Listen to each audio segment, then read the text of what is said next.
یہ منظر ہے جہاں یہ ساری کتابیں جو دینی کتابیں ہیں وہ سب نظر آتش کر دی گئی. قرآن کریم اور یہ آپ دیکھ سکتے ہیں فتاوی دارالعلوم کی یہ نظر آ رہی ہے یہاں سے, اور یہ تعبیر الرؤیا وغیرہ, اور یہ دیکھیں قرآن کریم, یہ جلی ہوئی قرآن کریم ہے سب, اور ادھر آپ دیکھ سکتے ہیں جی مصلی وغیرہ, ہاں ادھر وہ کیمرے کی LED وغیرہ سب جلا دی گئی.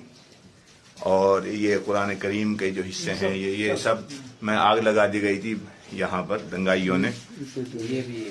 اور ادھر کا حصہ بھی, یہ مدرسے کا ایک دفتر تھا جہاں ساری دینی کتابیں تھیں, سب میں ایک طرح سے آگ لگا دی گئی. یہ اس سے پہلے بھی ابھی ہم نوح کے اس علاقے میں ہو کر کے آئے ہیں جہاں کل سے پرسوں سے سرکاری بلڈوزر چل رہا ہے, جو مزدور کسان ہیں ان کی دکانوں کو گرایا جا رہا ہے اور ناجائز قبضے کے نام پر ان کو گرایا جا رہا ہے. بہت ساری ایک طرح سے دکانیں اور جو ذاتی زمین پر بنی ہوئی ہیں ان ساری دکانوں کو گرا دیا گیا ہے. خیر اس وقت یہ مدرسے کا سارا جو حساب تھا, جو رجسٹر تھا, جو ریکارڈ تھا اس میں, وہ سب ایک طرح سے آگ کی نظر کر دیا گیا ہے اور سب جل کر راکھ ہو گیا ہے.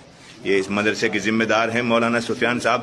آپ کچھ کہیں گے, کب کیا ہوا آپ بتائیں ذرا, کب کیا ہوا؟ 31 تاریخ دوپہر میں یہاں سنا تھا کہ دنگا ہو رہا, تو بازار میں بھگدڑ مچی, یہاں پر گولیاں وغیرہ چلی 6 بجے. تو میں نے 6 بجے قریب یہاں سب بچوں کو نکال لیا اور میں اس میں لوگ لگا کے چلا گیا جی. تو مجھے 9:30 بجے خبر ملتی ہے کہ مسجد میں آگ لگا دی گئی. تو میں نے پڑوسیوں کو کال کیا تو انہوں نے بولا کہ مسجد میں دھواں نکل رہا ہے. تو میں نے 112 پہ کال کی, تو وہاں اس کے بعد میں 15 منٹ یا 20 منٹ بعد یہاں فائر بریگیڈ آئی اور اس کا قابو پایا جی.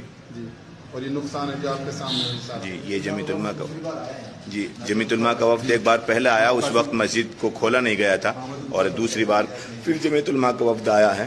اور ہمارے سامنے صدر جمیعت علماء صوبہ دہلی کے صدر حضرت مولانا عابد صاحب ہیں, وہ ہمارے اس وفد کے اہم حصہ ہیں, اور ابھی پوری میوات میں یہ